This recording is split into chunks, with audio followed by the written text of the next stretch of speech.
The party was supposed to be a celebration. Thompson and Associates had just closed the biggest merger in the firm's history, and every partner, associate, and their significant others had been invited to the sprawling estate of senior partner Richard Thompson. The mansion sat on 5 acres of manicured lawns, complete with a pool house, tennis courts, and enough space that 200 guests could mingle without feeling crowded. I adjusted my tie in the reflection of the champagne fountain, watching my wife laugh with a group of people I didn't recognize. She looked stunning tonight, midnight blue dress that hugged her curves perfectly, her dark hair cascading over her shoulders. We'd been married for 8 years, together for 10, and there were moments like this when I still couldn't believe she'd chosen me. "Your wife is the life of the party, as usual," said James, one of my colleagues, clapping me on the shoulder. "You're a lucky man." I smiled, nodding. Don't I know it? But something felt off. It had felt off for months now, though I couldn't quite put my finger on it.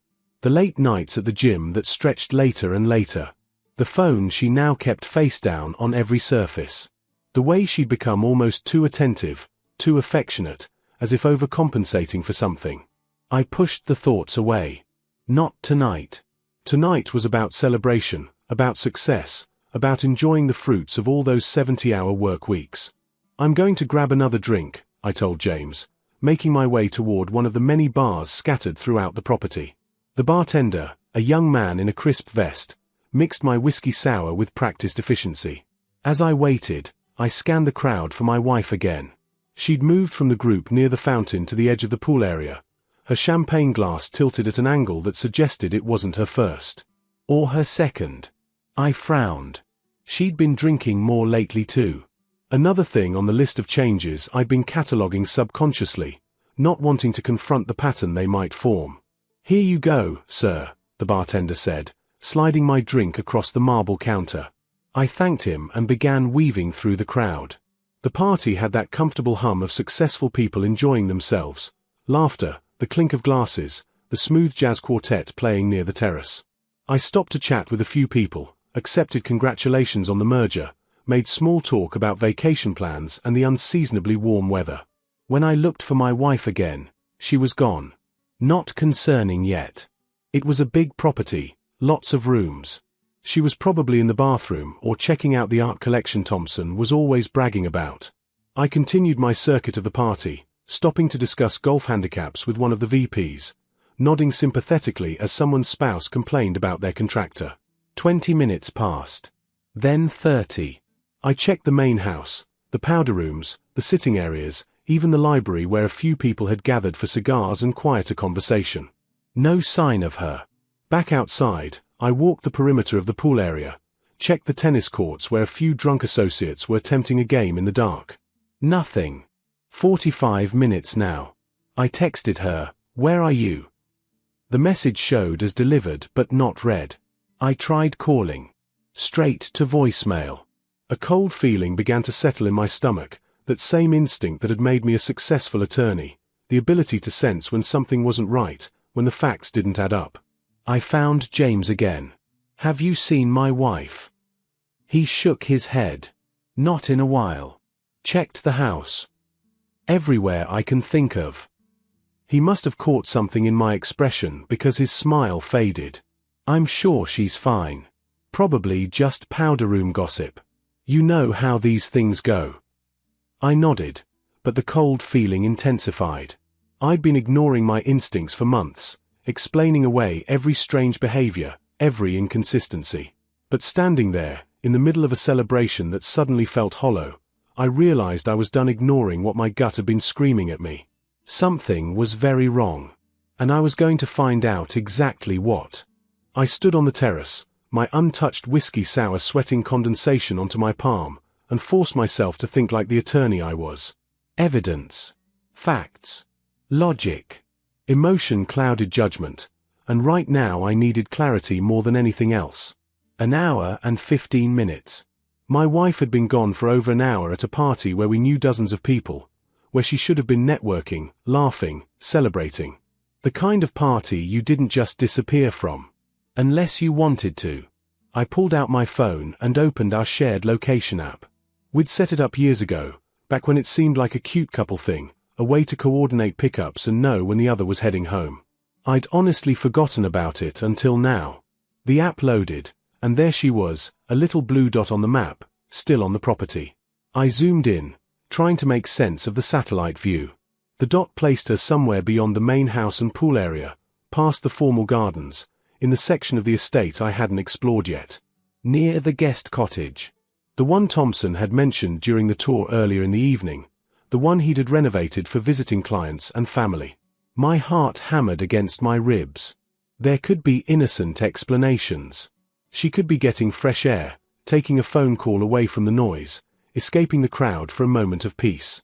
But she wasn't answering my texts or calls. I made my decision quickly. Rather than stumbling around in the dark, possibly alerting her to my search, I needed to be smart about this. I found one of the event coordinators, an efficient woman with a tablet who'd been managing the catering staff all evening. "Excuse me," I said, turning on the charm that had won over countless juries. "I'm so sorry to bother you, but my wife isn't feeling well, and I think she went to lie down somewhere quiet. Mr. Thompson mentioned there's a guest cottage. I want to check on her, but I'm not sure how to get there in the dark." The coordinator's face filled with concern. "Oh, of course. Poor thing. Yes, the cottage is just past the rose garden, down the stone path. There's lighting along the walkway. Is there anything I can get her? Water? Aspirin?" No, I'm sure she just needs a moment. Thank you so much." As I walked away, I caught sight of Thompson himself holding court near the pool. Something made me pause, made me watch him for a moment. He was laughing, gesturing with his champagne flute, playing the magnanimous host. But every so often, his eyes would flicker toward the back of the property, toward the gardens, toward the cottage, toward where my wife was. The cold feeling in my stomach turned to ice. I followed the stone path through the rose garden, my footsteps silent on the smooth flagstones. The party sounds faded behind me, replaced by the chirp of crickets and the gentle splash of a fountain.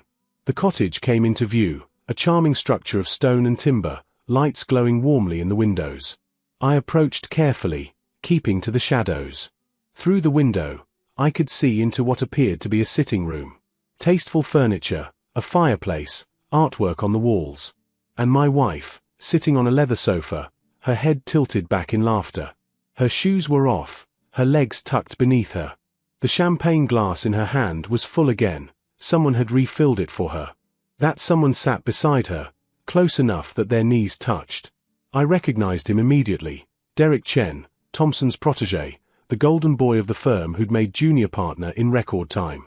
He was young, 32 maybe, with the kind of easy confidence that came from never having failed at anything. As I watched, he leaned in and whispered something in her ear. She laughed again, placing her hand on his chest, not pushing away but lingering there, her fingers splayed across his shirt. I'd seen enough courtroom evidence in my career to know what I was looking at. The body language, the intimacy, the way they moved around each other like they'd done this before. This wasn't a spontaneous moment. This was comfortable. Familiar. How long? The question echoed in my mind. How long had this been going on? All those late gym nights. Was she meeting him? All those face-down phone calls. Was she texting him? How many times had I kissed her goodbye in the morning, gone to work alongside this man, shared strategy sessions and coffee runs, while he was sleeping with my wife? I waited, frozen in the shadows, watching. Derek's hand moved to her knee, sliding slowly upward. She didn't stop him. Instead, she set down her champagne glass and turned toward him more fully. That's when I walked away. Not because I'd seen enough, I had. Not because I couldn't bear to watch, though I couldn't.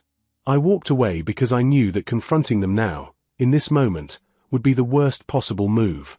It would be emotional, messy, reactive. And I was a lawyer. I built cases. I gathered evidence. I struck when I had the advantage. By the time I reached my car, I'd already made 3 phone calls. I didn't go home that night. Instead, I checked into a hotel downtown, one of the high-end chains where I'd stayed countless times for depositions and trials. The night clerk recognized me and made small talk about a case I'd won, but I barely heard him. My mind was already 3 moves ahead, planning, strategizing, building my case. The hotel room was anonymous and sterile, exactly what I needed. I sat on the edge of the bed, still in my suit, and made the 4th call of the night. "David? It's me. I need a favor, and I need it to stay between us." David Harrison had been my best friend since law school. He practiced family law while I'd gone into corporate, and we'd joked for years that our specialties meant we'd never be in competition. Now I was grateful for that choice. "It's midnight," he said, but his voice was alert. "What's wrong?" "I need a divorce attorney. The best you know. Someone who's absolutely ruthless." There was a pause. "Jesus. You're serious?" "Dead serious. And David? I need someone who can move fast. I want papers drawn up by Monday morning." "That's 2 days from now." "I know what day it is." Another pause, longer this time. "What happened?" I told him. Not everything. I couldn't quite bring myself to describe what I'd seen in detail, but enough.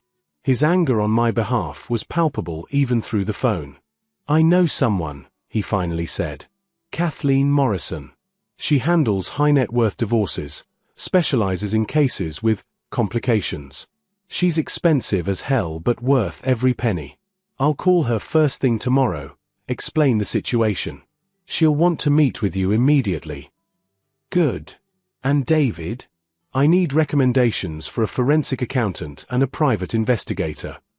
"You think there's more?" "I don't know. But I'm going to find out everything before I make my move.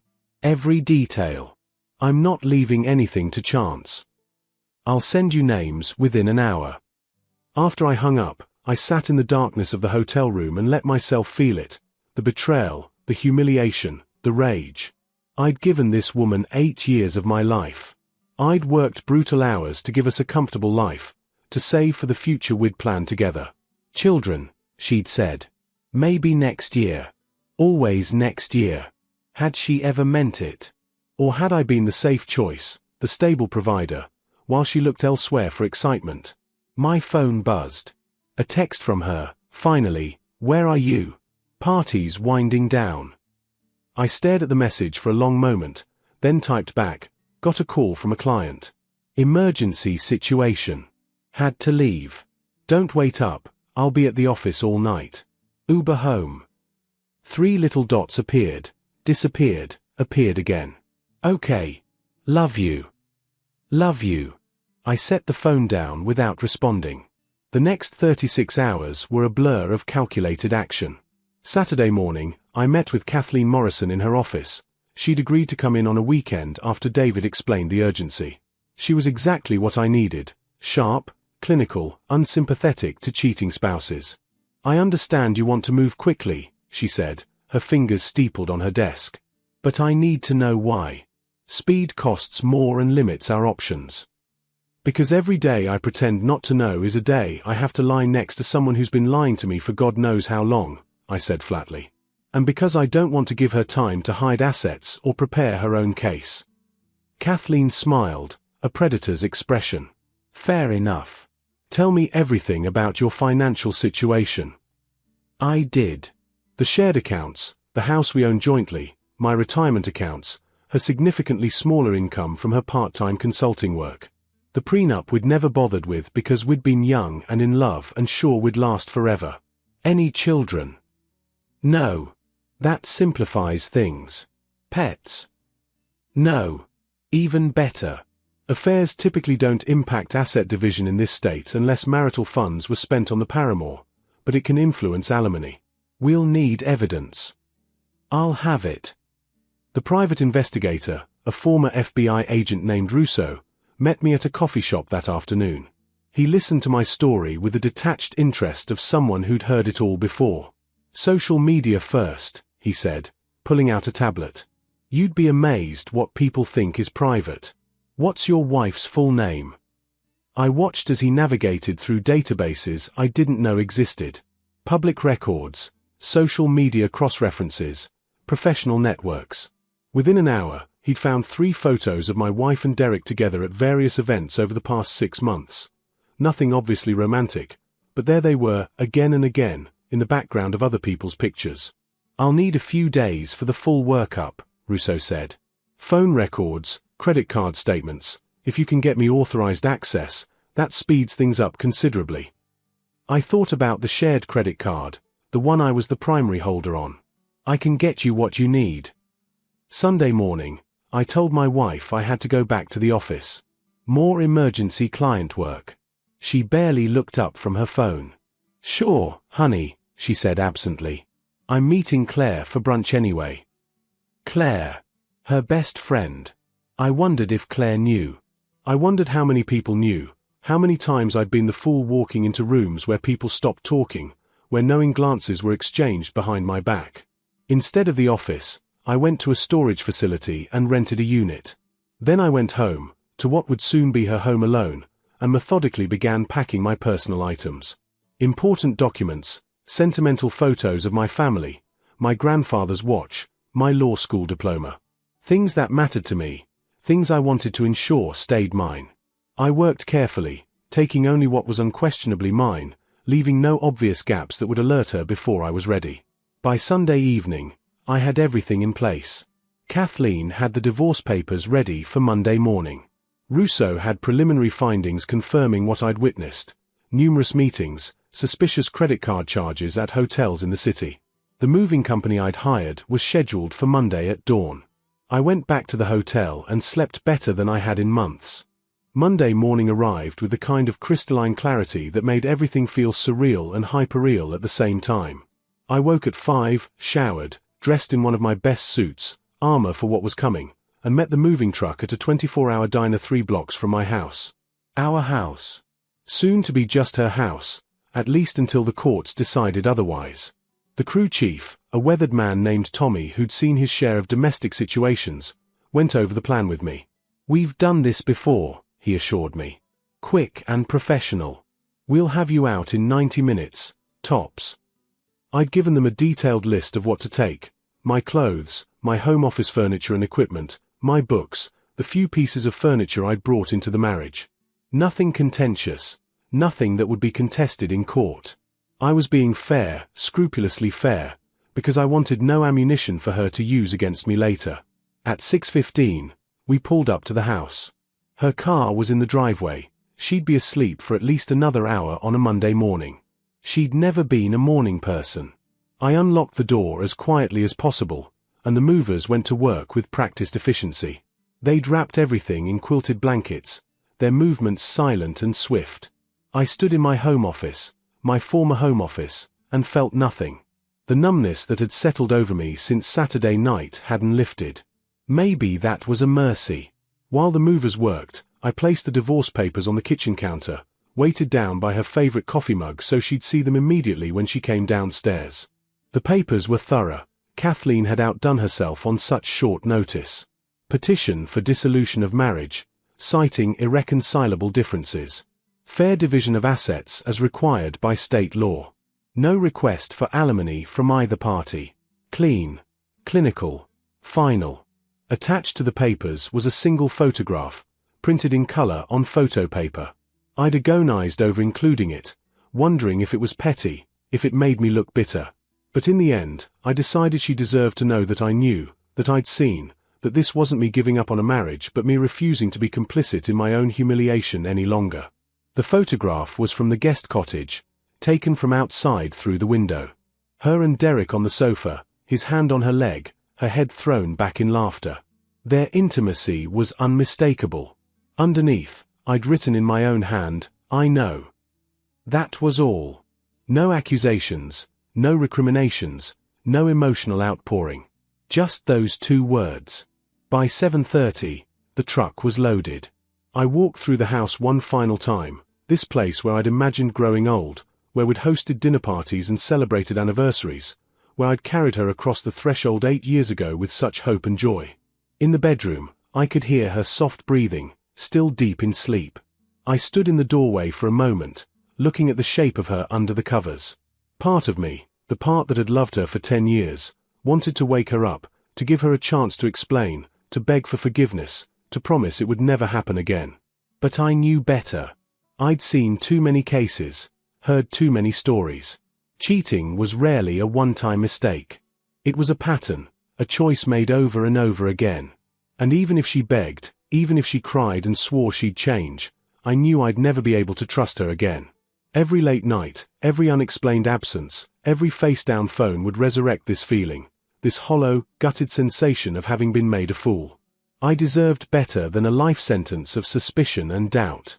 I pulled the door closed without a sound and walked out of the house for the last time. At 8, I was in Kathleen's office, signing paperwork. The process server will deliver a copy to her at noon, she explained. Protocol requires it, even though she'll already have the papers you left. By this afternoon, she'll likely try to contact you. I strongly advise you not to answer. Let her reach out to her own attorney, and we'll handle everything through proper channels. What if she comes to my new place? Where are you staying? Extended stay hotel for now. I'll look for an apartment this week. Perfect. If she shows up, don't let her in. Don't engage. Call the police if she refuses to leave. I know this sounds harsh, but you need to protect yourself legally. Any communication between you two at this point can be used in court. What about work? I'd been dreading this question. Derek and I worked at the same firm. While we weren't on the same team, we'd inevitably cross paths. That's trickier. You can't dictate who your wife has relationships with, even at your workplace, and confronting him could potentially affect your position. However, if there was any misuse of firm resources, company time, expense accounts, that sort of thing, that's a matter for HR and the partners. I thought about this. I'll need to discuss it with senior management. Discreetly. Do you have an HR department you trust? I trust our managing partner. He's old school, big on ethics and firm reputation. Good. Document everything before that conversation. Dates, times, any evidence you have. Make it about the firm's exposure, not your personal situation. By 9, I was at the office. I'd beaten most of my colleagues, deliberately arriving early to avoid questions about why I looked like I'd aged 5 years over the weekend. In my office, I closed the door and began preparing my documentation. At 9:30, my phone started ringing. Her name lit up the screen. I let it go to voicemail. Immediately, a text. What the hell is this? Another call. Another text. You can't just leave divorce papers and disappear. We need to talk. Then, please call me. This is insane. I turned my phone face down on my desk and got to work. At 10, I had a meeting scheduled with Gerald Thompson, the managing partner. Before I went, I received an email from Russo, the investigator. Initial report attached. More to come, but thought you'd want to see this ASAP. I opened the attachment. Phone records showing hundreds of texts between my wife and Derek over the past 6 months. Credit card statements showing hotel charges, expensive dinners. A timeline of their encounters that made my stomach turn. 6 months. At minimum. Possibly longer. I saved the file, composed myself, and went to Thompson's office. Gerald Thompson had been practicing law since before I was born, a silver-haired titan of the legal community whose handshake could seal a deal and whose disapproval could end a career. He looked up from his computer as I entered, his reading glasses perched on his nose, and gestured to the chair across from his massive oak desk. "You look terrible," he said bluntly. "What's going on?" I'd rehearsed this conversation in my head a dozen times, trying to strike the right balance between professional and personal, between protecting myself and not appearing vindictive. In the end, I decided on directness. "I'm filing for divorce," I said. "My wife has been having an affair with someone at this firm. I wanted you to hear it from me before it becomes office gossip." Thompson's expression didn't change, but something flickered in his eyes. "I see. I'm sorry to hear that. Who?" "Derek Chen." Now Thompson's face did change. He removed his glasses slowly, set them on the desk, and leaned back in his chair. "You're certain?" "I have photographic evidence, phone records, credit card statements showing hotel visits. Unless they've been conducting an intensive business partnership I'm unaware of, Yes, I'm certain. Does Derek know you know? Not yet. My wife found out this morning. I imagine she's contacted him by now. Thompson was quiet for a long moment, his fingers steepled under his chin. You understand this puts me in a difficult position. Derek is a partner in this firm. I can't terminate him based on his personal relationships. I'm not asking you to. But I thought you should know that this affair has been conducted, at least partially, on firm time and possibly using firm resources. My investigator is still compiling a full report, but there are hotel charges during business hours, expense account dinners that appear to have been for 2 people rather than client meetings. If you want to verify that yourself before taking any action, I understand. And what do you want from this conversation? I want you to know so you're not blindsided. And professionally, I need assurance that this won't affect my position at the firm. I've given 14 years to this place. I'm not going to let her affair cost me my career too. Thompson nodded slowly. That's fair. And you have my word, this won't impact your standing here. As for Derek. He paused, choosing his words carefully. I'll need to review the situation. If firm resources were misused, that's a separate issue from his personal conduct. But either way, I appreciate you bringing this to me directly rather than letting it become a spectacle. I'm trying to handle this with as much dignity as possible. You're doing better than most would in your situation. Thompson stood, extending his hand. Take whatever time you need this week. And if you need a recommendation for a good divorce attorney, I know several. I'm already represented, but thank you. As I left his office, I felt a small measure of relief. At least my professional life was secure, even as my personal life imploded. Back at my desk, my phone showed 17 missed calls and over 30 text messages. I scrolled through them without reading most. Anger, denial, pleading, more anger. A few from numbers I didn't recognize, probably her friends, maybe her family. One message stood out, though. From Derek, we need to talk. This doesn't have to be messy. I almost laughed at the audacity. He'd been sleeping with my wife for at least 6 months, and he thought we could have a civilized conversation about it? That we could somehow negotiate this like a business deal? Instead of responding, I forwarded the message to Kathleen with a note, for the file. Around 1 in the afternoon, there was a knock on my office door. James, my colleague from the party, stuck his head in. Hey, got a minute? Sure. He closed the door behind him and sat down, looking uncomfortable. Look, I don't know what's going on, and you don't have to tell me if you don't want to. But word's spreading that you and your wife are splitting up, and Derek just got called into Thompson's office looking like he'd seen a ghost. So I'm guessing it's all connected, and I just wanted you to know, if you need anything, I'm here. Okay. The unexpected kindness almost broke through my numbness. Thanks, James. I appreciate that. For what it's worth, a lot of us had suspicions. About Derek and, well, we just didn't know how to tell you, or if we should. I'm sorry. After he left, I sat alone in my office and let that sink in. People had known. People had suspected. And no one had said anything because it was awkward, because they didn't want to get involved, because it was easier to look away. I didn't blame them. I probably would have done the same thing. By 5, I was done pretending to work. I gathered my things and headed to the extended stay hotel that would be my home for the foreseeable future. The room was clean and anonymous, a blank slate. It felt appropriate. My phone rang again. Her name. This time, I answered. Finally, she breathed. We need to talk. This is crazy. You can't just. I can, I interrupted. And I did. You'll be hearing from my attorney. All communication should go through her. I deserve a chance to explain.